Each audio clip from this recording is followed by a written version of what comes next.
Très bien. Ce soir, donc, comment gérer les conflits en famille avec Ho'oponopono.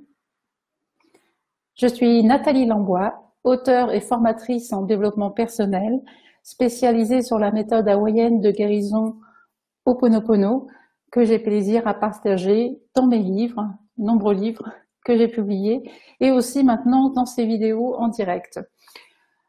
J'ai choisi le thème de la famille parce qu'il me semble que c'est un sujet qui est important à aborder, notamment d'après la pratique du Ho'oponopono traditionnel.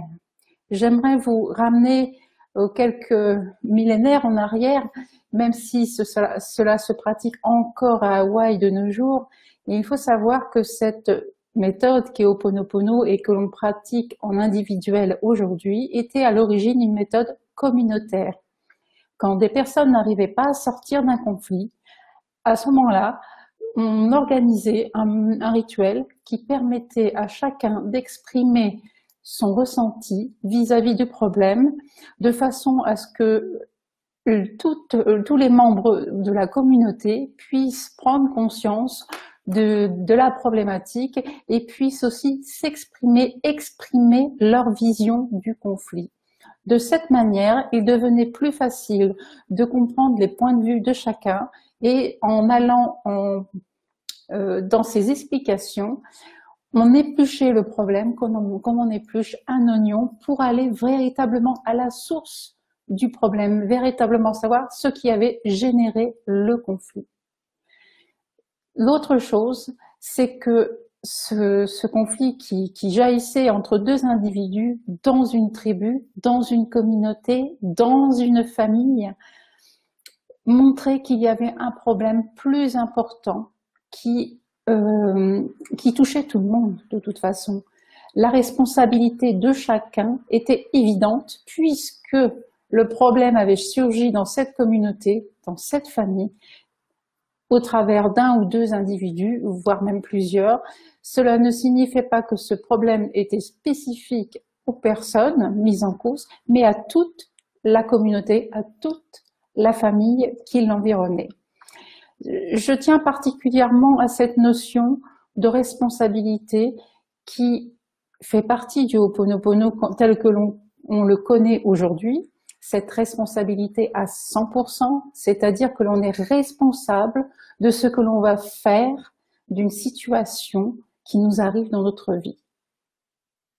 Être responsable à 100% signifie que l'on va être responsable des émotions qui vont jaillir en nous au moment où on est en contact avec une personne, avec une situation.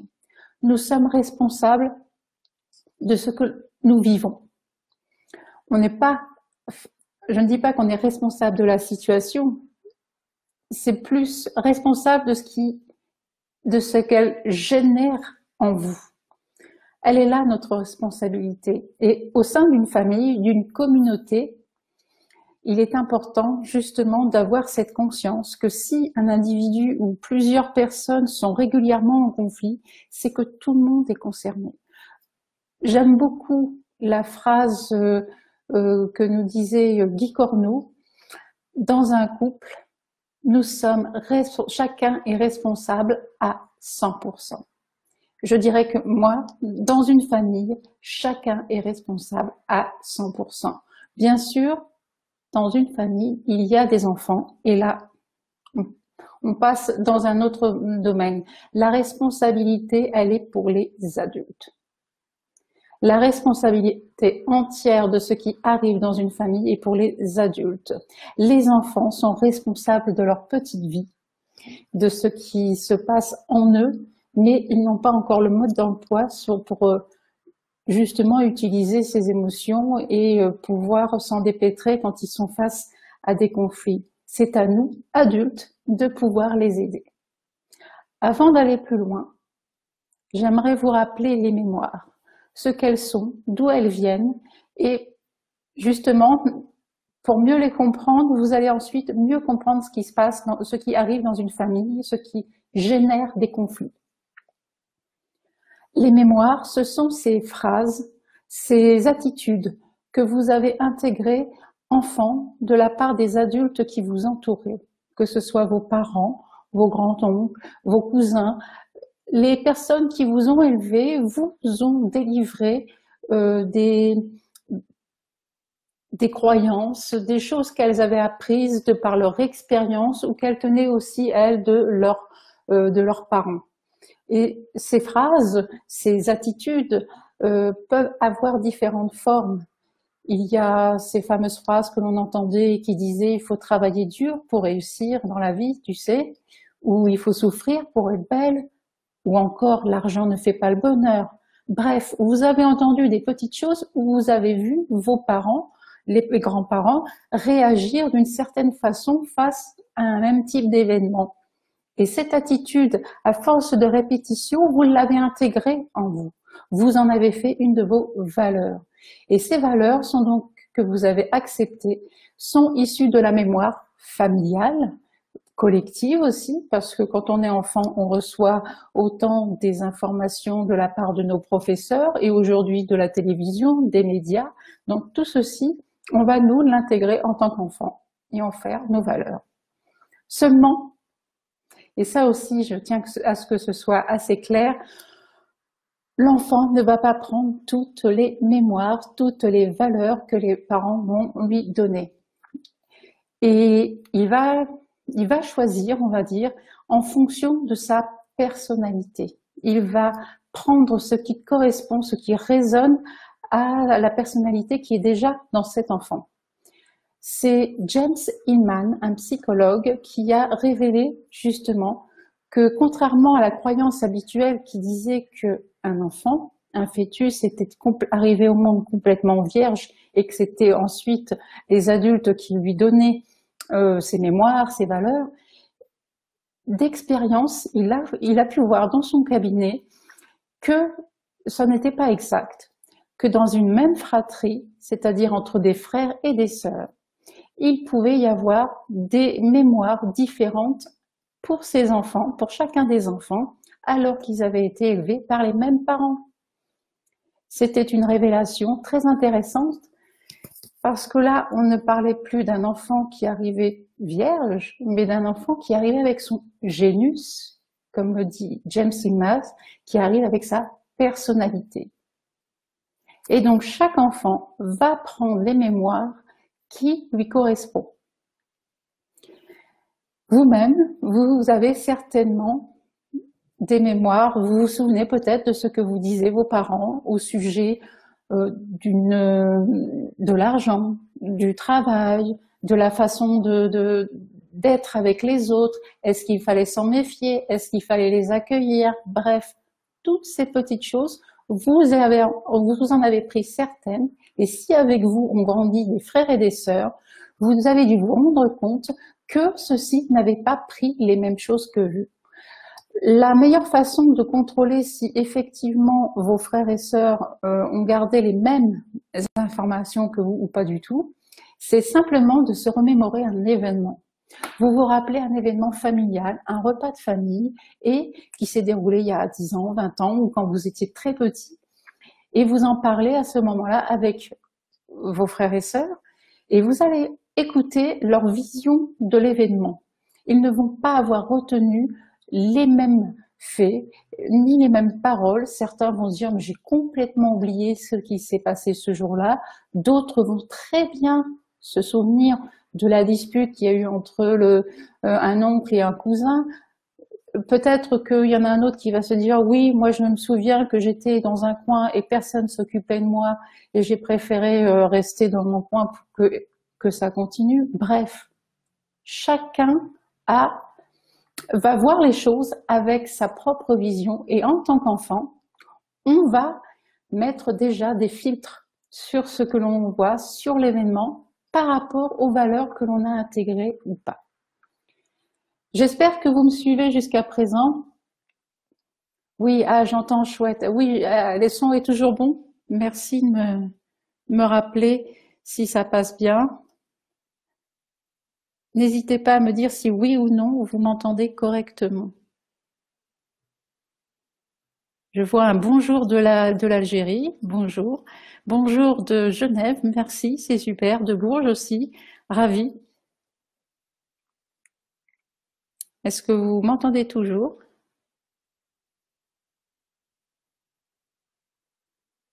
Ok. Merci Rose qui me verra plus tard. Très bien. Donc, ces valeurs, ces mémoires qui vont être intégrées par les enfants ne sont pas les mêmes pour tout le monde. On va apprendre certaines valeurs et pas d'autres parce que cela va résonner avec la personnalité de l'enfant. Avec la personnalité, avec ce que vous êtes. Peut-être que là, on commence à distinguer la notion de karma. Mais ça, je préfère en parler un peu plus tard. Donc, en comprenant que chaque enfant dans une famille ne va pas intégrer les mêmes mémoires et donc les mêmes valeurs, il est normal que les parcours diffèrent d'un frère et d'une sœur, entre un frère et une sœur. Ils ne vont pas du tout avoir le même parcours professionnel, sentimental.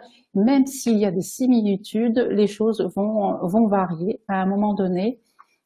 Et ces mémoires, il est important de comprendre qu'on ne les a pas tous intégrées parce que c'est justement ce qui va générer des conflits. Quand on est persuadé d'avoir grandi donc avec des frères et sœurs, qu'on est persuadé que ses frères et sœurs ont reçu les mêmes valeurs que nous, on ne va pas comprendre leurs réactions. On ne va pas comprendre pourquoi ils ne viennent pas voir les parents qui sont malades, alors que vous vous déplacez tous les week-ends malgré les centaines de kilomètres qu'il y a à faire. On ne va pas comprendre pourquoi la sœur ou le frère va aussi souvent chez les parents, alors que vous estimez que maintenant vous avez une vie de famille et suffisamment de choses à gérer et pas la peine de s'occuper de personnes qui sont complètement autonomes. Vous voyez les variantes, elles vont se faire à ce niveau-là. Et les conflits arrivent dans une famille simplement parce qu'on a l'impression que l'autre connaît cette vérité, mais qui n'est que notre vérité et qui n'est pas celle de l'autre. Et ça, c'est là que viennent les plus grands conflits, les plus grandes disputes, parce qu'il y a des choses qu'enfant, on va garder en se disant que c'est une injustice, mon frère n'a pas été traité de la même façon, il n'y a que moi, ou ma sœur n'a pas été traitée de cette façon non plus, il n'y a que moi que l'on a mis au banc ou qui s'est senti injustement traité. Simplement que votre frère ou votre sœur n'a pas ressenti l'injustice face à une situation. Il n'a pas eu cette vision que vous avez eue. Donc, il n'est pas au courant de votre détresse intérieure. J'espère que pour vous, c'est clair. N'hésitez pas à me faire des petits signes. Exactement, Sophie. J'ai été marquée par des scènes familiales étant enfant que ma sœur n'a pas vécu du tout comme moi. Elle n'en est pas marquée. Exactement. Merci pour ce témoignage. C'est exactement ce qui se passe. On a, enfant, déjà des filtres, des choses qui se mettent en place et qui font qu'on ne va pas intégrer de la même façon les événements autour de soi et notamment les relations avec la famille, les parents, les grands-parents, les oncles, les frères, etc. Donc, les conflits de famille arrivent souvent parce qu'on est persuadé que l'autre est fait comme nous, puisqu'il a les mêmes gènes, puisqu'il a les mêmes parents. Pas du tout. Il a son génus, il a sa personnalité et ne va pas évoluer de la même façon, puisque vous remarquez chez un bébé, par exemple, eh bien certains d'entre eux vont être plus sensibles à la lumière, d'autres plus sensibles à la musique, ce qui fait que ces enfants ne vont pas intégrer leur environnement de la même façon. C'est exactement ce qui se passe pour chaque enfant qui est né dans une même famille. Chacun va arriver avec des facultés qui seront variées, qui seront différentes d'un individu à l'autre. Et ça, c'est à prendre en compte pour intégrer l'éducation que donnent les parents. Voilà, je regarde un peu ce qui défile. Et s'il y a des personnes qui se sentent brebis noires ou le mouton noir de la famille, c'est une perception que vous avez, vous, par rapport à votre personnalité, par rapport à ce que vous avez ressenti enfant, et qui est votre vérité. Elle n'est pas du tout à dénigrer ni à mettre de côté, mais c'est votre vérité. C'est pas du tout ce qu'ont ressenti les individus autour de vous à ce moment-là.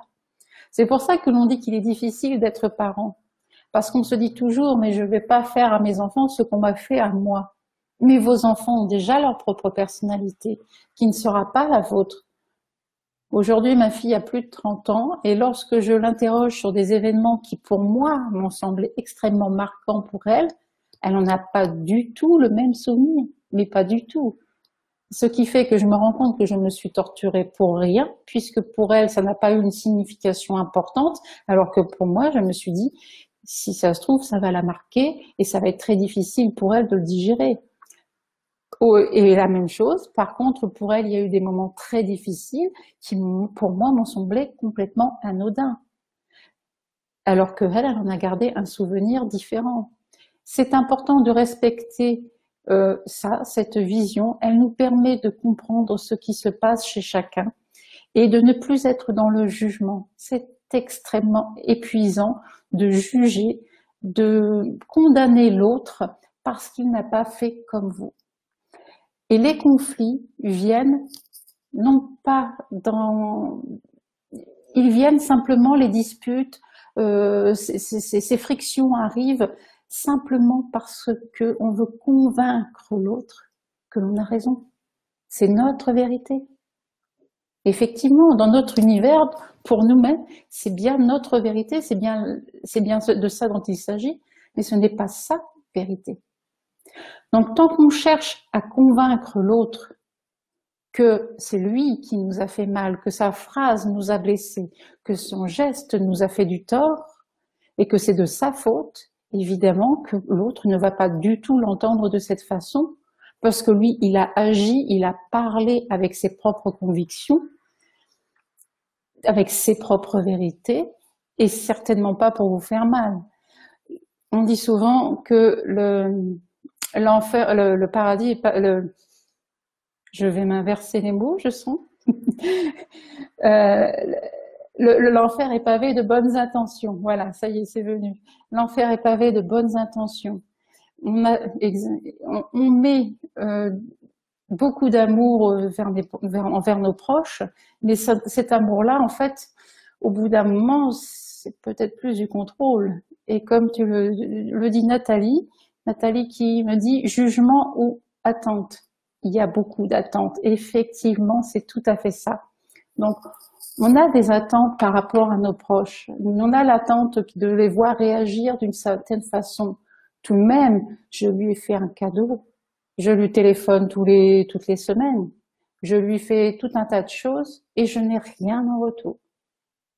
Combien de fois avez-vous dit ou entendu cette phrase? Allez-y.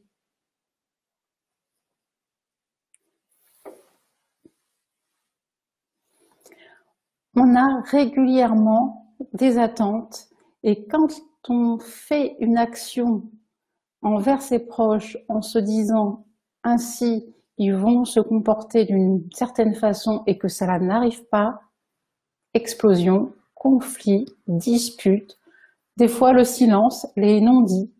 Vous savez, les choses qu'on garde en soi en se disant je prends sur moi, c'est pas grave, et puis à force de prendre sur soi, et bien au bout d'un moment ça explose pour une bêtise, pour quelque chose qui n'a pas vraiment d'importance, mais ça explose parce qu'on a gardé en soi cette attente qui n'a pas eu de réponse, et l'autre n'y répondra pas, puisque, comme je vous l'ai expliqué, il n'a pas les mêmes mémoires, il n'a pas les mêmes valeurs, il n'a pas les mêmes fonctions, même vos frères et vos sœurs, même vos parents, même tous vos proches, il y a des choses qui sont similaires, qui se ressemblent, mais en finalité, il y a beaucoup de différences et c'est ce qui provoque les disputes.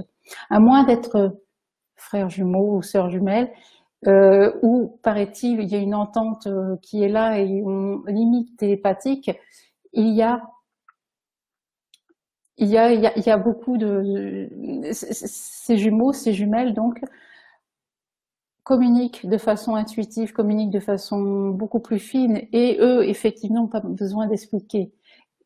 Mais on n'est pas tous comme ça, loin de là, et on a besoin souvent de communiquer, d'exprimer nos intentions par rapport à nos proches. Et ça, c'est un travail. Et ça, c'est là que Ho'oponopono intervient. Plutôt que de se dire, je fais cette action en me disant que comme ça, mon frère, ma sœur, mon père, ma mère, ma tante, etc., me viendront ensuite me remercier, me demander de l'aide, etc. Ils ne sont pas télépathes. Ce ne sont pas vos frères jumeaux ou sœurs jumelles. Ils ont donc besoin de savoir, tout comme vous, vous avez besoin de savoir de leur part si ce que vous avez fait, dit, etc., correspond à leur attente. Et oui, comme le dit une personne là en commentaire, pourtant on le fait gratos. Oui, voilà, on le fait gratos, mais si vous ne dites pas votre besoin, pourtant, ou alors faites-le sans attente. C'est ça le principe du Ho'oponopono. C'est-à-dire lorsque vous êtes dans la relation avec l'autre, avec votre famille, faites les choses parce que vous avez véritablement envie de les faire. Ça aussi, c'est important à comprendre. Faire les choses parce qu'on a véritablement envie de les faire, c'est différent que de faire des actions, rendre des services en espérant quelque chose en retour, comme une reconnaissance, comme ça peut être aussi beaucoup plus subtil, hein, de se faire apprécier, de montrer aux autres que vous faites quelque chose et pas eux. Voilà, donc quand on fait une action de ce genre, quand on a envie d'aider un proche, c'est de le faire plutôt avec le cœur qu'avec la tête. Ho'oponopono nous aide à ça. Lorsque on vous demande un service et que vous allez encore dire oui, et que vous allez encore vous sentir lésé, et que ça va vous peser, avant de donner une réponse, je vous invite à réciter « Désolé, pardon, merci, je t'aime » en vous, en boucle et en silence, avant de répondre. La réponse qui viendra ensuite, elle jaillira du cœur, elle ne jaillira plus du mental, qui est là, en train de calculer et de se demander si, en faisant telle action, vous allez enfin être reconnu par vos parents, par votre grand-mère, par vos frères ou par vos sœurs, bref, par vos proches. C'est vraiment de reprendre contact avec son moi profond avant de donner la réponse. Et ensuite, d'agir toujours avec cette connexion. N'hésitez pas ensuite à continuer de prononcer en vous « désolé, pardon, merci, je t'aime » quand vous êtes en train d'agir pour ces personnes, lorsque vous donnez pour ces personnes. Être sans attente dans ces moments est vraiment important, puisqu'il s'agit de sortir du contrôle. Souvent, on va faire les choses pour aider ses enfants, aider sa famille, en se disant c'est de l'amour, mais c'est pas de l'amour quand on attend quelque chose en retour. L'amour, c'est ce que vous récitez en vous, désolé, pardon, merci, je t'aime, c'est ce qui vibre en vous, qui va rehausser votre niveau vibratoire également, et va rehausser le niveau vibratoire de votre entourage, donc de votre famille. Si vous voulez donner de l'amour à vos proches, commencez par réciter en vous et en silence « Désolé, pardon, merci, je t'aime ». Vous sortirez de cette manière du contrôle, de l'envie de reconnaissance, de l'envie d'être vu, aimé. L'amour, vous le donnez à condition de le vibrer.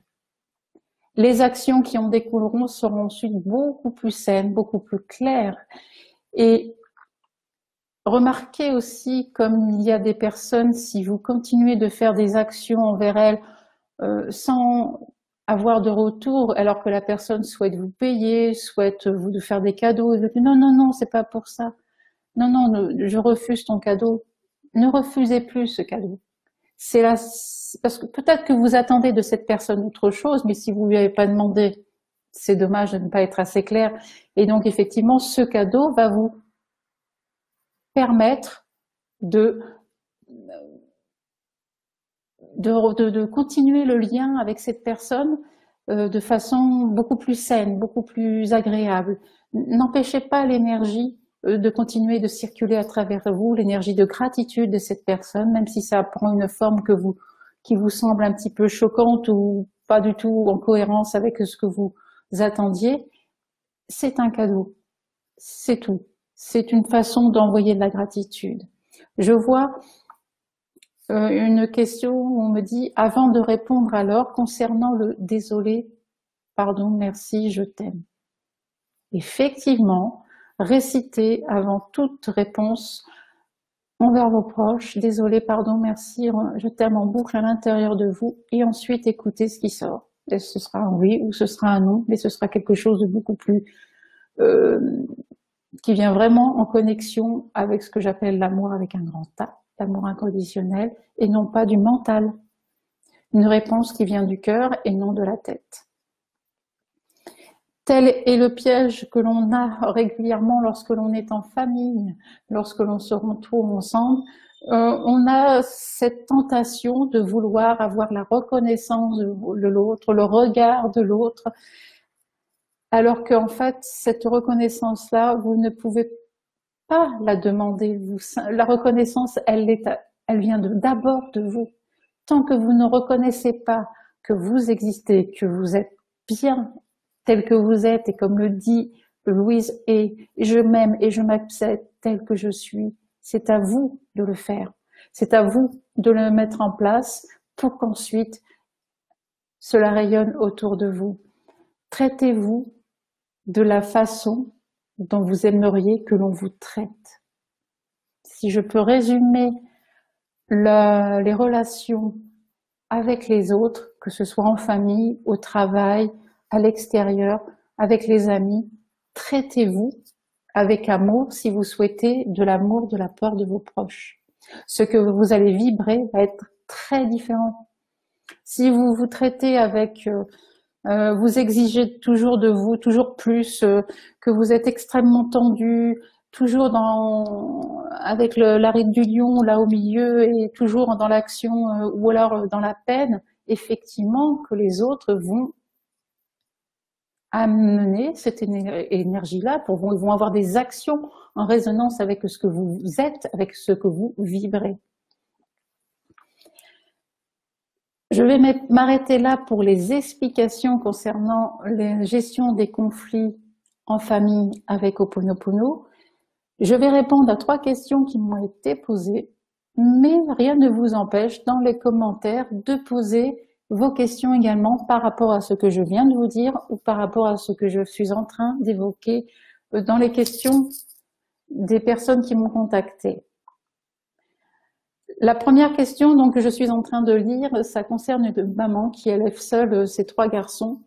Dans ces 3 garçons, il y en a un qui a 18 ans et les 2 autres qui sont plus jeunes. Et elle a assisté il y a quelques semaines à une scène de violence verbale entre ces adolescents. Et cette maman qui élève seule ses enfants s'est retrouvée un peu désarmée face à la violence qui s'est déclenchée d'un seul coup entre ces 3 enfants, une violence verbale, et ensuite il y a eu même des coups entre eux. Je vois 2 choses dans cette question. Donc elle me demande comment faire avec Ho'oponopono, et surtout elle me dit qu'elle a récité Ho'oponopono, mais que ça n'a pas empêché la scène difficile d'arriver. Et voilà comment faire la prochaine fois pour que ça ne se reproduise plus. Il y a une chose très importante que j'aimerais souligner dans cette question, c'est qu'aujourd'hui, il y a énormément de familles dites monoparentales. Monoparentale, ça veut dire un seul papa ou une seule maman pour élever un ou plusieurs enfants dans une famille au quotidien. C'est quelque chose de très nouveau dans notre société. Il y a, au début du XXe jusqu'au milieu du XXe siècle, jusque dans les années 60, 70, la famille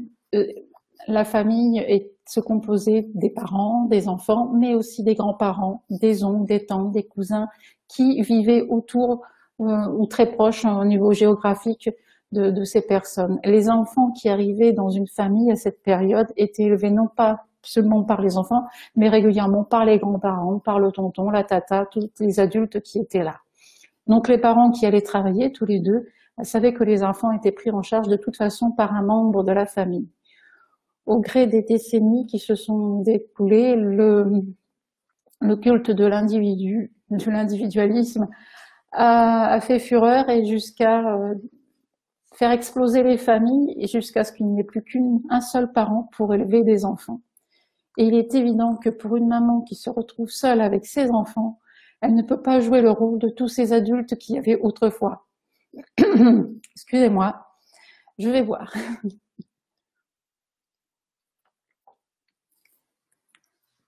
Donc, si auparavant on avait la possibilité de grandir un peu plus sainement, en sécurité, c'est parce qu'effectivement il y avait un groupe d'individus, une tribu en fait, autour de ces enfants. Aujourd'hui c'est de plus en plus compliqué puisqu'il y a un seul parent pour gérer tous les enfants. L'école peut intervenir, ça c'est une bonne idée, mais pour cette maman j'ai envie de lui dire, ne soyez plus seule. N'hésitez pas à demander de l'aide. Il faut qu'autour de vous, les adultes qui existent autour de vous et qui sont prêts à venir vous voir régulièrement, se montrent de plus en plus présents. Ça peut être des hommes, des femmes, qu'importe. Ça peut être aussi des amis. Il faut que, vraiment aujourd'hui, je suis certaine que si les parents seuls, les parents isolés ne l'étaient plus, il n'y aurait plus toutes ces difficultés avec les adolescents. C'est à nous, nous, adultes, de prendre la responsabilité de nous occuper d'eux, de pouvoir les aider à grandir. Donc, ce que je réponds à cette maman, c'est surtout faites-vous aider, faites-vous accompagner, et l'événement qui s'est déroulé, il ne faut pas l'enterrer. Il y avait parmi vos enfants, ces 3 enfants, un de 18 ans qui est majeur et qui lui n'est plus un enfant, est un adulte, un jeune adulte, mais un adulte. Et la conséquence de ses actes, il a vraiment à prendre en compte ce qu'il a fait. Il a vraiment à réaliser que ces actions qui ont été violentes, je ne sais pas si c'est lui qui a été, comment dire, qui a été violent ou ce sont les autres, mais en tant qu'adulte, c'était à lui de prendre en considération cette violence et de stopper. Et ça, il faut qu'il en prenne conscience. Ce que je peux vous dire aussi, et que je dis aux mamans qui sont seules et qui se retrouvent dans des situations violentes entre leurs adolescents et qu'elles n'arrivent plus à s'en sortir, c'est normal. Ne culpabilisez pas, c'est pas de votre faute, vous êtes seul. 2, faites-vous accompagner, aider par la famille, des membres de votre famille. N'hésitez pas à reconstituer une tribu avec des amis également. 3, allez voir un thérapeute familial. Et quand je dis familial, c'est-à-dire un psychologue familial, ce n'est pas pour que cette personne prenne en charge vos enfants, c'est pour que vous y allez tous ensemble. Il faut autant que les adultes et les enfants soient présents dans ces thérapies. Ho'oponopono dans ces moments-là est très bien pour pouvoir justement se recentrer, se réaligner, parce que on part soit dans la culpabilité, ou alors on se dit on va défendre celui-ci plutôt que celui-là. Et surtout, ce que j'ai lu dans ce mail m'a dit j'ai répété désolé, pardon, merci, je t'aime, mais ça n'a pas empêché la violence physique. Oui, il y a une attente derrière ce désolé, pardon, merci, je t'aime. Désolé, pardon, merci, je t'aime, c'est pour vous réaligner, vous, de façon ensuite à agir, à dire les paroles qui conviennent. Désolé, pardon, merci, je t'aime, en boucle à l'intérieur de vous, dans ce moment de conflit, pour vous permettre de réagir de façon posée ou complètement en adéquation avec ce qui arrive. Ça évite de partir dans les grands cris, alors peut-être que ce sera de taper un bon coup sur la table et de mettre chacun dans sa chambre, qu'importe. C'est de vraiment, dans ces moments, quand vous voyez un conflit dans votre famille, que ce soit vos enfants, vos frères et sœurs, des adultes, qu'importe, désolé, pardon, merci, je t'aime, vous devenez observateur de la scène et surtout de ce qui se passe en vous, et là vous savez quelle est l'action à faire, celle qui va permettre de trouver une solution au conflit qui est en cours. La solution pour ces genres de conflits, je dirais, une fois qu'ils ont été faits, une fois qu'il y a eu ce conflit, je vous invite véritablement à ouvrir le dialogue avec chacun des enfants. Donc comme je vous l'ai dit, faites-vous accompagner, je ne reviendrai pas là-dessus, et ensuite ouvrez le dialogue. Que chacun exprime sa vision du conflit. chacun un par un, comme ça se faisait dans le rituel du Ho'oponopono. Et pour vous aider à ce que les enfants s'habituent à écouter, à s'écouter les uns les autres, utilisez un bâton de parole, un jouet, qu'importe, ça peut être un stylo comme ici. Et tant que la personne a cet objet dans la main, c'est elle qui parle. Une fois que cet objet a changé de main, c'est l'autre personne qui parle. Ça peut vous aider à gérer la communication entre chacun. Donc c'est faisable avec des petits, des grands, des ados, et c'est un outil très important. Donc l'important c'est l'essentiel c'est que chacun puisse exprimer sa vision du problème. Et ça, c'est un entraînement. Et évidemment, quand il y a un conflit, lorsque la scène qui est décrite explose, il est trop tard pour faire ce genre de communication. C'est quelque chose qui se prépare et qui se travaille. C'est quelque chose que vous pouvez mettre en place quand tout va bien dans votre famille. De s'entraîner à communiquer sur un sujet, peut-être pas un sujet trop délicat, et commencer comme ça à faire ces petites cérémonies de temps en temps, une fois par semaine, le week-end, un soir où tout le monde est bien détendu. Et là, vous allez voir l'habitude de communiquer, d'exprimer et d'écouter l'autre qui va se mettre en place. Parce que ce qui gêne dans les relations familiales, ce qui provoque les conflits, en plus de ces problèmes de mémoire, c'est que non seulement on cherche à convaincre l'autre à venir dans sa vérité, mais on n'écoute plus, on se ferme. L'écoute sauve des familles. Écoutez l'autre s'exprimer, vous n'êtes pas obligé de comprendre, vous n'êtes pas obligé d'être d'accord, mais vous pouvez écouter. Simplement ça, pour que l'autre se sente, une fois que l'autre s'est senti écouté, à ce moment-là, vous pouvez à votre tour exprimer votre vision du problème. Voilà, n'hésitez pas à me poser des questions, hein, surtout si vous voyez que ça vous interpelle, ou que n'hésitez pas à me demander des choses concernant toujours ces relations familiales. Je vois Stéphanie qui me dit « Toutes les interactions sociales sont basées sur l'attente de réciprocité ». Pas toutes, non, justement. La seule chose que vous pouvez attendre d'une relation, c'est, pour moi, c'est ça, c'est que je suis dans l'écoute. D'abord, lorsque je suis avec une personne, je n'attends rien d'autre de cette personne que de la voir s'exprimer et de lui avoir permis d'être cette écoute. Il n'y a pas d'attente de ma part lorsque je suis avec ma famille, grâce au Ho'oponopono d'ailleurs, parce que lorsque j'écoute ma famille me parler, que ce soit mes parents, mes frères et sœurs, etc., c'est désolé, pardon, merci, je t'aime, en boucle, en permanence, en moi, pour être présente et ne pas juger, ne pas chercher à dire ce que tu as fait, c'est pas bien, ou alors je te l'avais bien dit, et simplement être dans cette écoute.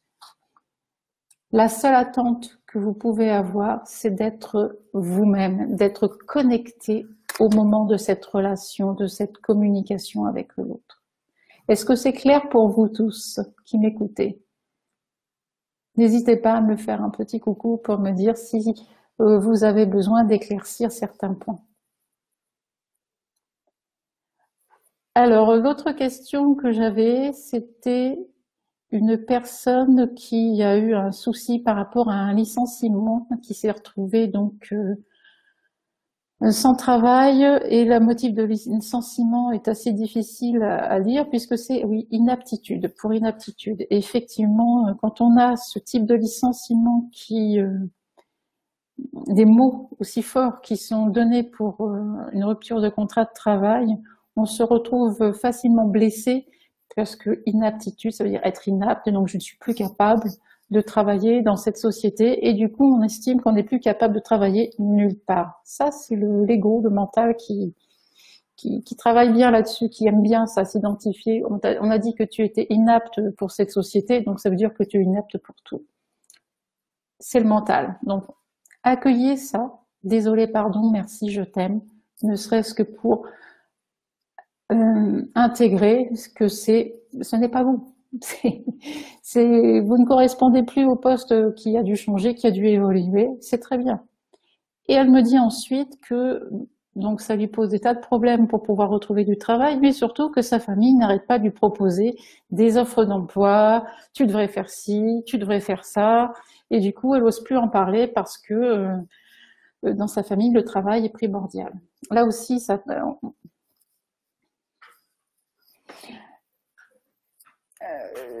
c'est important de comprendre des situations où effectivement chacun va vouloir aider l'autre en lui disant tu devrais faire ci, tu devrais faire ça. Je suppose que vous l'avez plus ou moins vécu. C'est une tendance aussi que j'ai, tu devrais, et après je me ravise en disant non, il est possible peut-être qu'en allant faire ça, moi mon expérience m'a permis de voir que c'était possible de faire ça. On peut donner des conseils à sa famille, bien sûr, mais quand elle vous le demande. La première chose que demandent vos proches, c'est d'être écouté. Ensuite, si on vous pose des questions précises, qu'est-ce que tu penses que je devrais faire, ou à qui je devrais m'adresser, par quoi je devrais commencer, allez-y, donnez vos conseils. Mais tant que la personne ne vous le demande pas, ne le faites pas. Et là encore, on dit tourner sa langue cette fois dans sa bouche, avant de parler, je vous invite à réciter « Désolé, pardon, merci, je t'aime » en boucle, en silence en vous, avant de répondre, avant de dire quelque chose. Ça va bien vous aider à être cohérent avec avec la discussion, avec ce que l'autre attend comme réponse. Je vois aussi dans les questions, mais quand on écoute, puis qu'ensuite on n'est pas d'accord, chacun exprime, on est ok, mais après pourquoi je reste déçu quand même? Parce qu'on a une attente. La déception, quand on est déçu, quand on a la déception, ça signifie qu'on n'a pas eu la réponse que l'on attendait. Si vous restez ouvert à toutes les opportunités, vous dites ok, j'ai posé une question, ou alors je viens voir ma famille, je vais passer un moment avec eux, juste pour être avec eux. Ce qui va se passer ensuite, vous ne savez pas. C'est beaucoup plus simple que de se dire je vais voir ces personnes, je vais voir mes parents, je vais aller voir mes grands-parents pour leur montrer que je prends soin d'eux, pour leur montrer que je pense à eux, pour tout un tas de choses. Non, faites-le parce que c'est quelque chose c'est un moment de partage, c'est un moment où vous avez envie d'être avec eux, point. Et ensuite, écoutez si ces personnes ont besoin d'aide, ont besoin de quelque chose de particulier, de conseils, de votre appui, ou simplement d'une oreille attentive. Et c'est vrai que de sortir du jugement, c'est plus facile quand on se met... c'est plus facile d'avoir des relations correctes avec son entourage dès qu'on sort du jugement. Parce qu'on n'est pas dans les chaussures de l'autre, on ne sait pas ce qu'est sa vie maintenant qu'ils sont grands, maintenant qu'ils ont une famille, maintenant qu'ils vivent des choses en dehors du cercle familial. Donc, ne jugeons plus les autres, regardons de l'extérieur. Si cette personne arrive énervée au repas de famille, peut-être qu'elle a vécu des choses difficiles avant ou pas, mais voilà, c'est important de se mettre en retrait, et Ho'oponopono peut vraiment vous aider à prendre de la distance, à revenir à vous et à être vraiment à l'écoute de ce qui se passe en vous, sans attente autre que de vous reconnecter avec ce que vous êtes à l'intérieur. Et de là, vous allez avoir l'inspiration et les solutions. Je continue encore sur ce que disaient ces personnes, donc que par rapport au fait qu'elle avait des parents, des personnes qui viennent beaucoup de lui donner de conseils, c'est important là de se recentrer. Quand la famille est très présente, vous vous sentez oppressé par des attentes de ces personnes, là encore une fois, désolé, pardon, merci, je t'aime en boucle à l'intérieur de vous, pour vous détacher de cette envie de vous sentir victime, pour pouvoir reprendre justement les rênes et ne plus vous laisser envahir par ces émotions qui vous oppressent et qui rendent tout difficile. Je vois une question, que faire quand il y a une tierce personne qui monte l'adolescent contre l'un de ses parents? Un adolescent, alors, en général, les adolescents ont déjà leur propre personnalité, qui s'est affermie depuis très longtemps.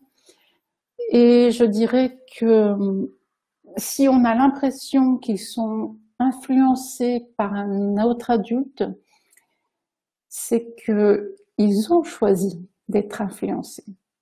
Pour moi, ça reste clair qu'un individu qui a plus de 16 ans et qui donc sort de l'adolescence pour commencer à entrer dans sa vie d'adulte, vous savez qu'il n'y a pas si longtemps que ça, à 16 ans, donc on quitte l'école, en France c'est obligatoire jusqu'à 16 ans, ensuite on peut aller travailler parce qu'on est considéré quand même comme un jeune adulte. Un jeune adulte fait des choix qui sont pas toujours très heureux, je suis bien d'accord. Pour les parents, c'est assez angoissant de voir ses enfants partir faire des expériences avec des personnes qui nous semblent dangereuses, qui nous semblent nocives, pour notre enfant.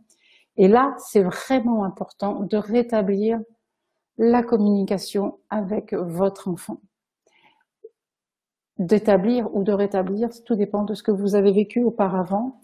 Il n'y a pas d'autre solution que de vous intéresser à ce que fait votre enfant, votre fils, votre fille, quand vous sentez qu'il ou elle est influencé par une personne extérieure. L'écoute, l'écoute, l'écoute, l'écoute. Intéressez-vous à ce qui l'intéresse. Ne le jugez pas, ne vous moquez pas de lui. Si vous êtes inquiet, exprimez votre inquiétude simplement en lui disant « Je ne me sens pas à l'aise quand tu pars avec cette personne, je ne sais pas pourquoi », au lieu de dire « Tu ne devrais pas fréquenter cette personne ». La différence, vous l'entendez? Je ne me sens pas à l'aise. Tu ne devrais pas faire ça.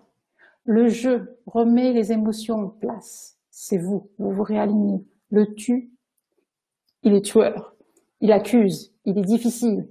Donc, reprenez cette communication avec votre enfant, observez-le, intéressez-vous à ce qu'il dit, à ce qu'il fait. Ne l'interrogez pas, ça ne sert à rien. S'il a envie de jouer aux consoles de jeu, s'il a envie de se mettre sur les réseaux sociaux, installez-vous avec lui, à côté de lui, sur le canapé, demandez-lui simplement « J'aimerais bien comprendre ce qui se passe sur ces réseaux, surtout si vous n'êtes pas très au fait, et puis de le laisser vous expliquer et de voir les films qui l'intéressent. Pourquoi est-ce qu'il joue plus à ce jeu-là plutôt qu'un autre ?» C'est important de pratiquer la communication avant d'entrer en mode panique. Parce que lorsqu'on craint pour l'influence de notre éducation n'a pas suffi à le protéger. Donc, ayez aussi confiance dans ce que vous avez appris à vos enfants, à se méfier des beaux parleurs, à se méfier des gens qui donnent des choses, etc. Vraiment, reprenez confiance dans votre éducation, dans tout ce que vous avez pu lui donner, et ensuite, apprenez à connaître votre enfant et à établir un lien de confiance avec cet adulte qu'il est en train de devenir, et sortez du jugement. La peur, l'inquiétude, la peur qui est l'inquiétude de l'avenir, c'est une peur de quelque chose qui n'est pas encore arrivé.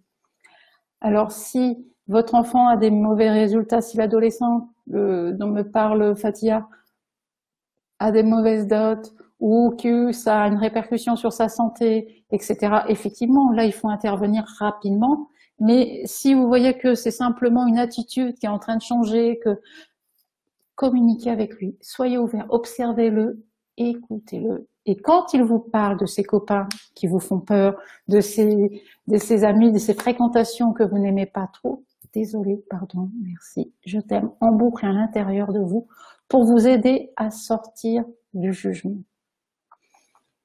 La dernière question à laquelle j'aimerais répondre, ça concerne une personne qui m'a envoyé en message privé.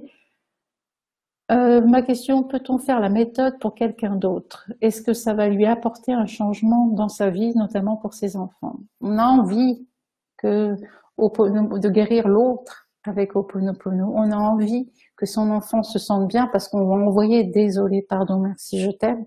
Et on est dans l'attente, effectivement, à ce moment-là, quand on a envie de faire Ho'oponopono pour l'autre. On est dans l'attente d'un résultat particulier.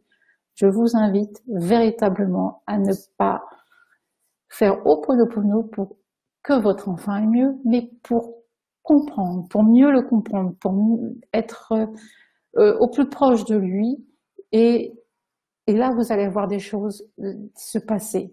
Désolé, pardon, merci, je t'aime, en silence à l'intérieur de vous, pour écouter l'autre, pour écouter votre enfant, qui a des problèmes, qui a des choses qui sont difficiles, et là vous allez pouvoir lui répondre à sa demande, toujours pareil. Vous allez pouvoir lui donner des conseils avec votre cœur et plus avec la tête. Et les réponses sont totalement différentes. On n'est plus dans la... Quand vous faites désolé, pardon, merci, je t'aime, alors que votre enfant a vécu par exemple un harcèlement à l'école, on a tout de suite envie de lui dire oh, viens là, qu'est-ce qui s'est passé, on va appeler la police. Non, stop, désolé, pardon, merci, je t'aime, en vous, en silence, de façon à vous aider, vous, déjà, à vous recentrer par rapport à ce qu'a vécu votre enfant. Et ça, je parle pour les mamans qui ont tout de suite envie de réagir, qui réagissent très fortement. Et ensuite, quand vous êtes dans cette écoute par rapport à votre enfant, dans cet alignement intérieur, votre enfant va sentir la paix, l'amour, et ça va lui faire du bien. Vous n'attendez rien de lui, n'attendez aucune réaction de sa part. Faites désolé, pardon, merci, je t'aime, simplement pour vous sentir aligné, prêt à accueillir la difficulté qu'est en train de vivre votre enfant, votre adolescent, sans jugement. Ça va vous aider à couper ce mental qui est toujours en train de vous dire « tu devrais faire ci, tu devrais faire ça ». Revenez à vous et soyez dans l'écoute.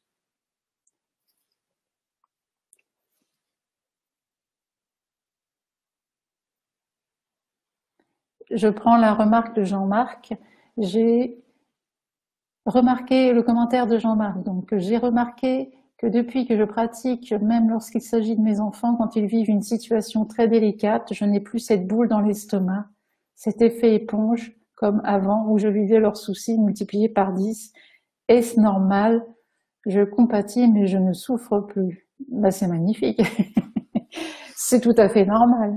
La compassion, elle est là, elle est présente. La compassion, elle vient quand on n'est plus dans le jugement, quand on n'est plus dans la peur, quand on n'est plus dans la quiétude. Et là, quand on est dans la compassion, on a une ouverture qui se fait pour accueillir la souffrance de l'autre, mais on ne vit plus cette souffrance. C'est l'intérêt de réciter « désolé, pardon, merci, je t'aime ». Quand un proche vient vous raconter ses problèmes, c'est que vous lui permettez cet espace de paix, vous lui permettez cette écoute qu'il ne peut avoir en ce moment difficile. Ça, c'est très important.